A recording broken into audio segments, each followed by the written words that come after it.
Welcome to another episode of the Ward Central Podcast. I am your host, Ricky Valero. On today's episode, we had a whirlwind of a weekend. Lots and lots and lots of awards were announced. First, on Friday, we had the Critics' Choice Awards.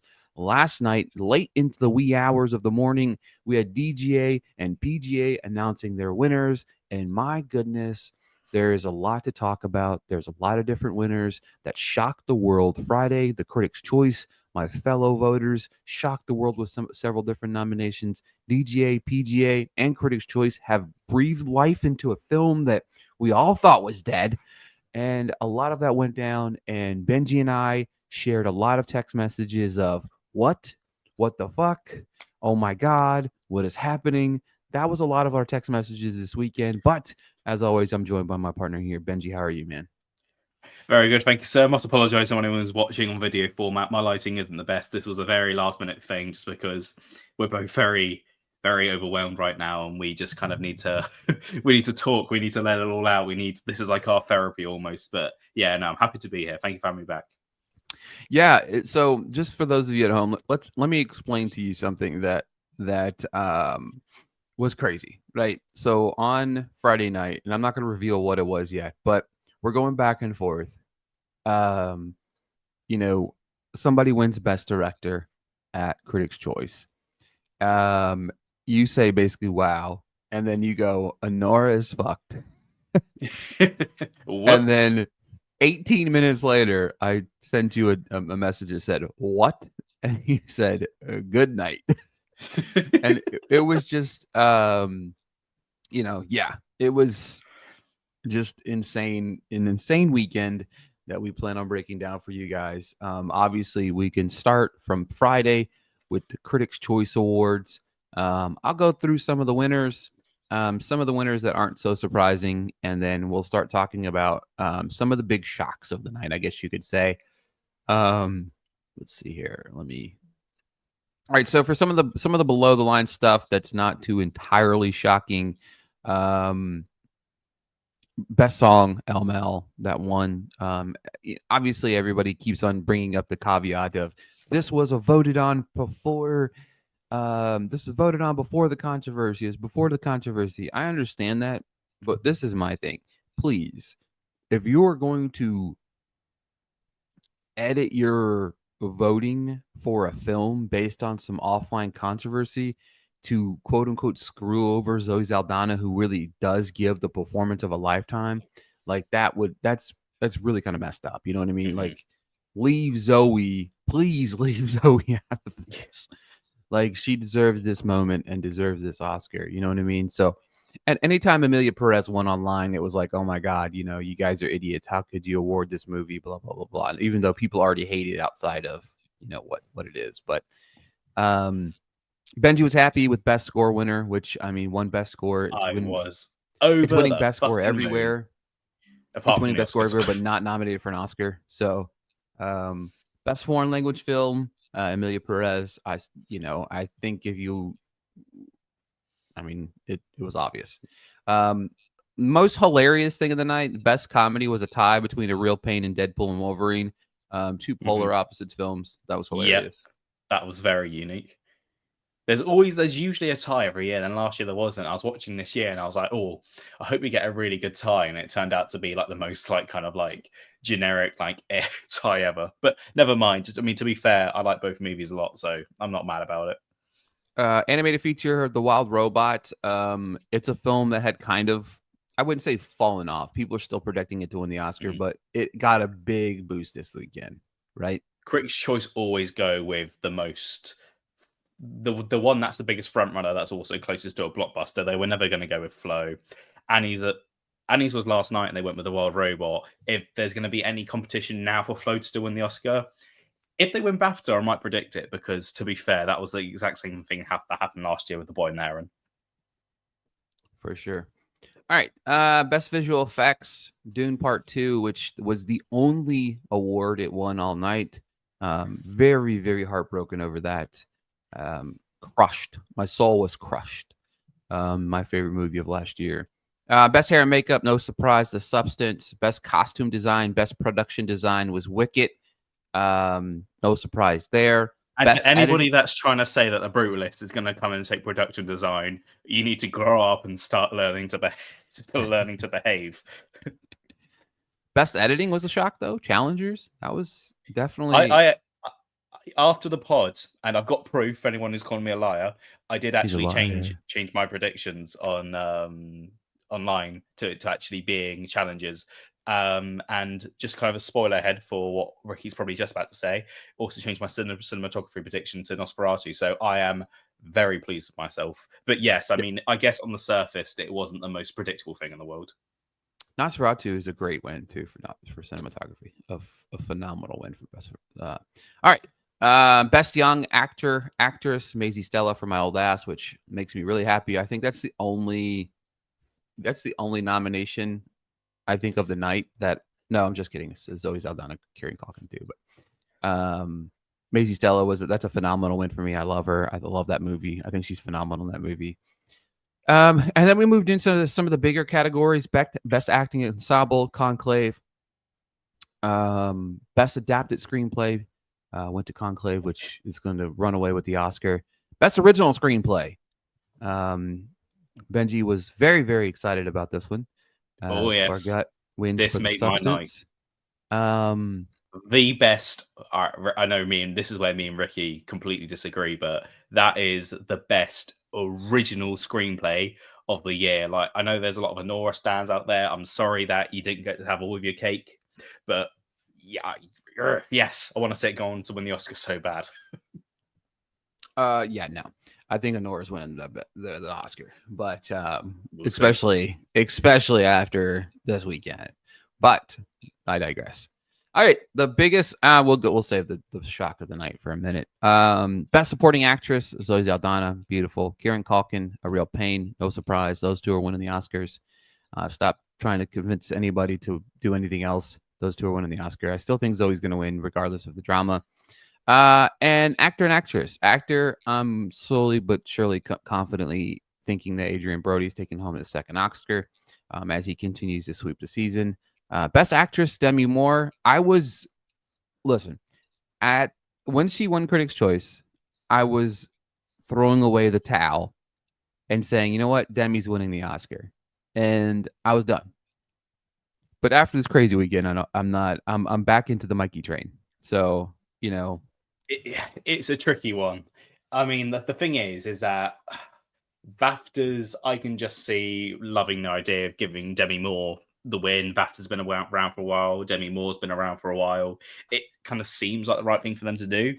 SAG does have a young base. Does have a big base of younger voters. So that's maybe where Mikey Madison can kind of pick up some build. But BAFTA are extraordinarily good at predicting best actress, like insanely so. They predicted the Olivia Colman surprise, the Frances McDormand surprise last year when everyone thought Lily Gladstone was taking the lead. Emma Stone took it from her at the very last minute of the Oscars after winning BAFTA. So if I'm being pristinely honest, whatever BAFTA do, I'm just going to copy. Copycat is what he's saying. Mm-hmm. So just a real quick thing. Okay, so we're going to talk about director. Probably the biggest shock of the night, maybe the biggest shock of the weekend. John M. Chu won for Wicket, which, and this is where I had a literal, my body shut down. It was a mixture of emotions. I was in shock. I didn't know what to do with myself. This makes literally no sense. It does. This is the thing. I've had time to digest it. Okay. Is it something I picked? Absolutely not. It was, I voted for Denis, which blows my mind that we've continuously let Dune Part 2 down. I'm on record saying that I don't think The Brutalist is great, and I don't think it's a great directing. It's not. It's got some very, very good directing. Let me say it this way. Yeah, I just don't think it's Oscar-winning directing. I've been on record saying Anora should not win any directing because I think it's not a directing movie at all. And then for Wicket, I am not overly surprised because, and this is again, I've had time to digest it. It's been 2 days since I've digested it. Critics' Choice, they loved Wicked, Oh loved yes. Wicked, loved Wicked, and there's, I mean, not just Critics' Choice. A lot of people have loved Wicked. I think that Zoe versus Ariana was much closer than it probably has been in any other award show. There's a lot of love for that movie in this branch. When I talk to a lot of different people, it's their number one, two, or three. When people vote, sometimes we've talked about this in the past. This one's a little bit of a bigger category to just checker, Hmm. but when people vote, they vote their favorite movie. You know what I mean? Like, I am very much one to pepper mine if that's how I feel just. You know what I mean? If that's how I feel like the cookie crumbles. But for me, this was a massive shock. And while it's Huge. like it doesn't make much sense, I'm not particularly mad about it because every year we hear the same thing about Critics' Choice, right? You know what I mean? Critics' Choice is they're just trying to predict the Oscars. They're just trying to predict the Oscars, blah, blah, blah, blah, blah, right? This year, they didn't try to predict the Oscars because this film's not nominated for the Oscars. But then people also have to remember that this was voted on prior to, I think ballots were due, I think it's June 9th, I think it was. So, any more thoughts, anything about this before we dive into the best picture? It, it's such a hard one for me to get my head around because I really have no idea what happened. To put this into context, the last movie to win Best Directing at Critics' Choice and then not be Oscar nominated was in like 1997 for A Simple Plan, I think. This is just something that doesn't tend to happen. Critics' Choice are usually quite good at kind of staying in line with where the rest of the industry is going.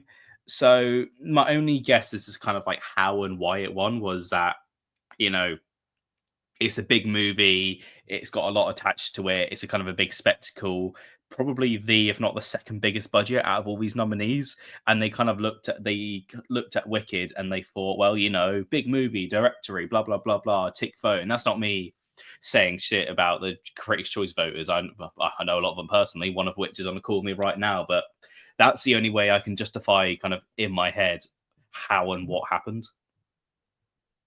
Yeah, pretty insane.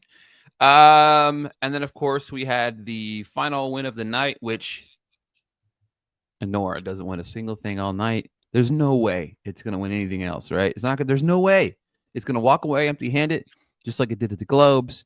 It's gonna go 0 for 100 at the Oscars, and then Anora wins Best Picture. Um, Which I would go as far to say maybe more shocking than the director win, because to have a movie win Best Picture anywhere without any other win at all during the night hasn't happened in fucking years. I mean, in 2010, The Hangover won Best Comedy Musical without having any other nominations. But I don't really count that. Where, like, you know, the Golden Globes was a very different organization back then. You know, the best film categories are split. Blah blah blah. In terms of just having like one Best Picture category with 10 nominees or even 5 nominees, if you're going that far back, I couldn't even tell you when this last happened. In fact, I think if I remember correctly, if I saw an X post, and if it's true, last time it happened was 1950s. It's just like, what? I feel like we're living in a time right now because this is just like overwhelmingly crazy. yeah, it's insane. And before we move over to the DGA and PGA, I found my ballot of what I voted for. So I voted for foreign language film. Everybody can hate me for it. I voted for Millie Perez. Best song, El Mel, Suck It. Best score, Hans Zimmer, Dune Part 2. Best adapted screenplay, Nickel Boys. Best cinematography, Nickel Boys. Best production design, Dune Part 2. Best editing, Conclave. Best costume design, Dune Part 2. Best hair and makeup, Nosferatu. Best visual effects, Dune Part 2. Animated feature, Inside Out 2. Best comedy, My Old Ass. Best original screenplay, A Real Pain. Best director, Dune Part 2, Denis. Best young actor, actress, Maisie Stella. Supporting actress, Zoe Saldana. Supporting actor, I voted for Edward Norton because I already knew Culkin was going to win. Yeah. Best actress, I voted for Carla Sofia Gascon. Best actor, I voted for Timothy Chalamet, and then Best Picture, I voted for Nickel Boys. So, And before people wrongfully come after Ricky, it's probably good to mention one, he was probably gauging Carla's performance on the performance alone, and two, that was before the controversy came out. So just hold off before we get any my aggressive voting ballot comments. was turned in on January 5th at 8:47 a.m. So, way before any of this and I have happened. screenshot to prove that. So, let's January make 5th. let's make this abundantly clear. Yeah, January 5th. So, yeah. All right. Let's talk about the next crazy award show that happened this weekend. We had the DGA's nominations come in. We had our nominees of first time director. Made me really super happy. Obviously, Ramel Ross for Nickel Boys won that, which means he's a DGA winner now. Sad that he wasn't in the big category, but nonetheless, he still has that win. So good for him. I would never object to that win. It was a very good win. Exactly. And then we move on to the feature film, where we had James Mangold, that shocking nomination that led to the I predicted Best Director nomination at the Oscars for James Mangold. I told everybody he's going to get nominated. Other people might be trying to take credit for my prediction, but it's all right. Brady Corbet, Edward Berger, and Jacques Adord. I really kind of just wanted Adard to win just because, he did take home the Best Director at the AARP Awards. So, for a film that everybody doesn't seem to like, it does win a lot of awards. I'm just going to say, you know what I mean? Yeah. There's a lot of secret fans of that movie. Exactly. And the funny thing is, I guess I'll mention it now. I don't want to kind of get into controversial territory, but I look and read back on reviews of when it first came out or when it was first beaming out of Cannes, and there were some people who didn't like the movie, and that's fine. But there are also a lot of movie people who really liked it, and like now they just like won't even talk about it. It's like it doesn't exist. Yeah, you're not allowed to like the movie. You know what I mean? You're not allowed to. Yeah. And the big win of the night, obviously, Sean Baker for Anora. Sean Now takes home. This was just cruel of award season because I'd just recovered from the Critics' Choice and then I had to have another heart attack. Yeah, Benji's favorite movie of the year keeps on winning, and he's very happy about it. So I don't hate it, but it's not my favorite movie of the year. And the thing I don't get as well is that even if you love the movie, I'm sorry, like maybe I'm just missing something. I don't want to be arrogant, but it's not a directory type of movie. It's very competently directed. I'd say it's if you want to maybe look at like the cinematography, you want to look at the editing, you want to look at Mikey, you want to look at I can't get on board with any of the supporting performances, but if you want to look at those different avenues of this movie and be like, all right, and even if Best Picture, sure, like look at all these things.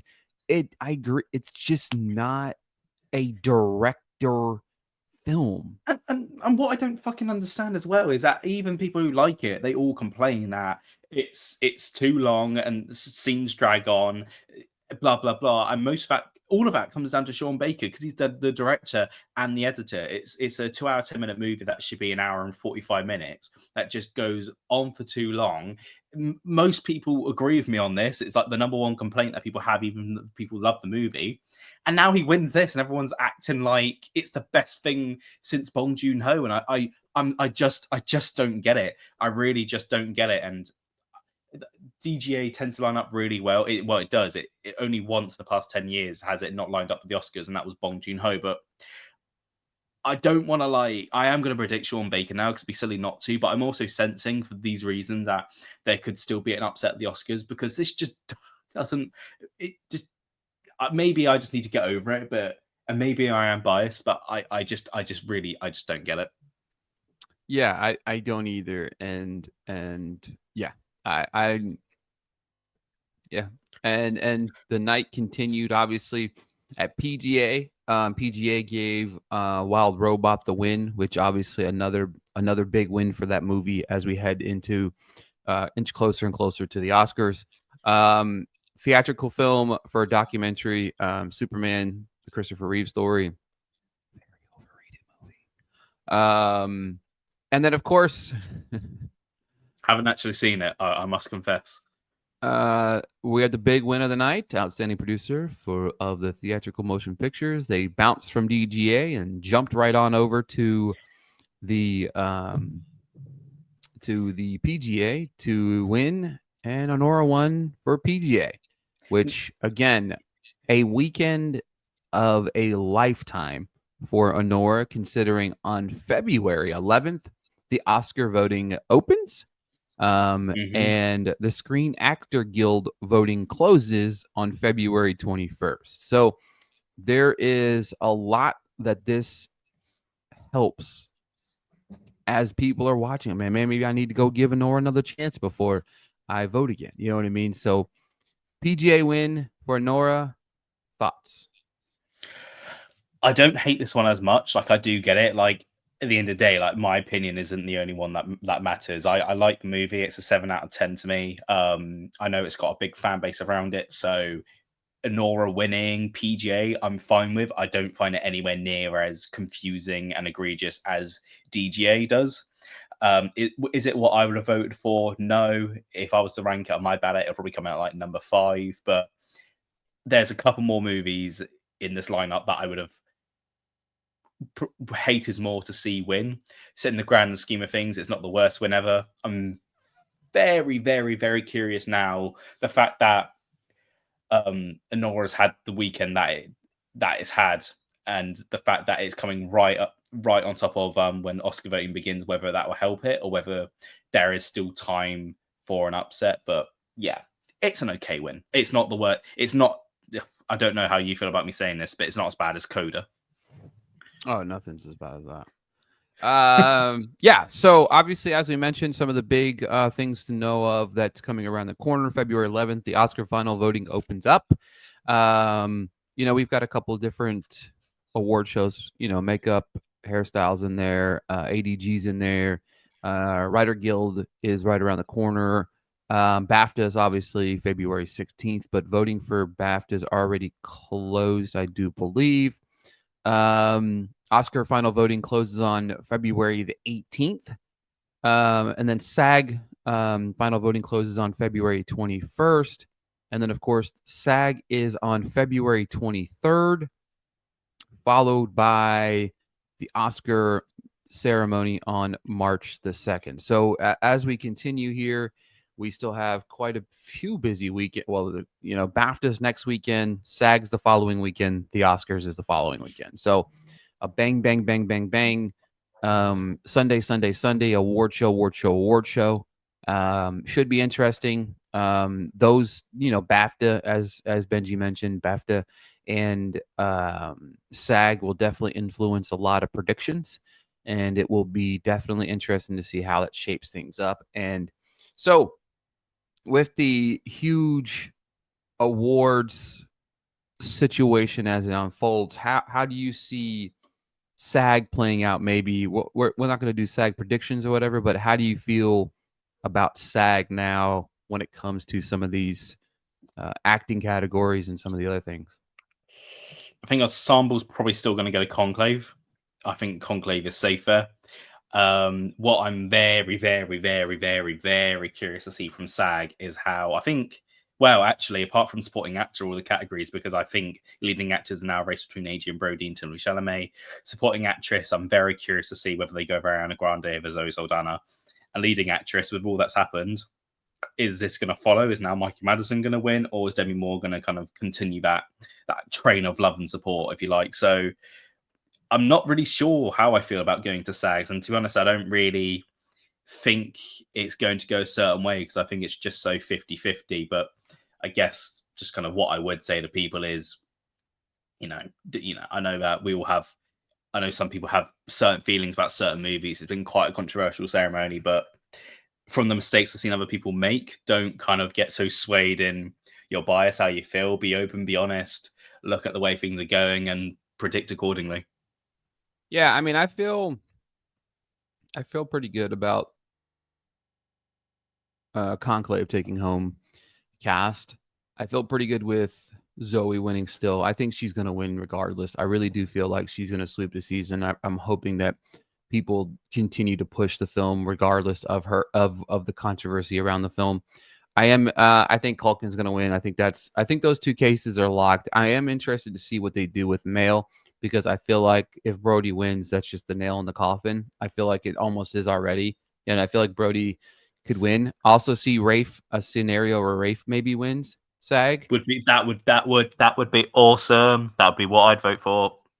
And then for actress, you know what I mean? Like that's the big one where I feel like Mikey needs SAG. And and it's crazy because even if she doesn't win SAG, I'm still telling you, I still feel comfortable. I still think Mikey's has a chance. But Mikey she needs SAG. needs, back to the point I made earlier, Mikey needs BAFTA a lot more than she needs SAG. BAFTA will Yeah. be really telling. If Demi Moore wins SAG and Mikey still pulls off a win at BAFTA, I'll predict Mikey. Yeah, and then of course BAFTA is right around the corner. It's going to be interesting to see how things play out there. Pulling up the BAFTA nominations. Can Denis just win BAFTA just to be, cool? I mean, take it over Baker. Yeah, I don't know, man. I would love to see Rafe just start doing a secret hunt here. I mean, let's be real though. Wouldn't it be cool if BAFTA just throws everybody through loop, like Marianne Jean Baptiste wins? You know what I mean? Like she's not even nominated. I'm actually sort of predicting this. BAFTA aren't afraid to do their own thing, and like the year of Everything Everywhere All at Once is a good comparison, where they only gave it one win, and then they just went All Quiet on the Western Front, blah blah blah. They just completely threw everything that we were predicting for a massive loop, and it felt like for a moment Everything All at Once wasn't safe. I feel like we could maybe be in similar territory, because Anora is a very, very American movie, and the BAFTAs don't tend to appreciate movies that feel very American. So that's something I'm looking out for. The Brutalist seems like the type of thing that would be their tune. The same goes for Conclave. So we'll probably talk about this closer to the time, but yeah, no, I do have some thoughts about the BAFTAs, which I'm curious to kind of share more later on. For sure. All right, folks, that is it. Benji and I haven't talked about it quite yet, but maybe we'll do something about after the SAG Awards. I think that would be kind of fun. It just depends on Benji, because that time difference is a pain in his rear. But maybe we'll do something post SAG, and then we'll definitely be doing something post Oscars. But be on the lookout. We have many upcoming shows that we're going to have to cover and break down. Should be a lot of fun. We have right now we have an episode dropping this week. Thankfully, we only did below the line predictions. We did below the line, and we did BAFTA predictions before all of the madness. So that's a lot of fun. You can listen to that episode of the podcast this week. And then on the flip side of that, we'll have our final predictions, and we'll have our SAG predictions coming very, very soon. Thank you guys so much for tuning in to another episode of the Award Central Podcast. We will be back later. See you later.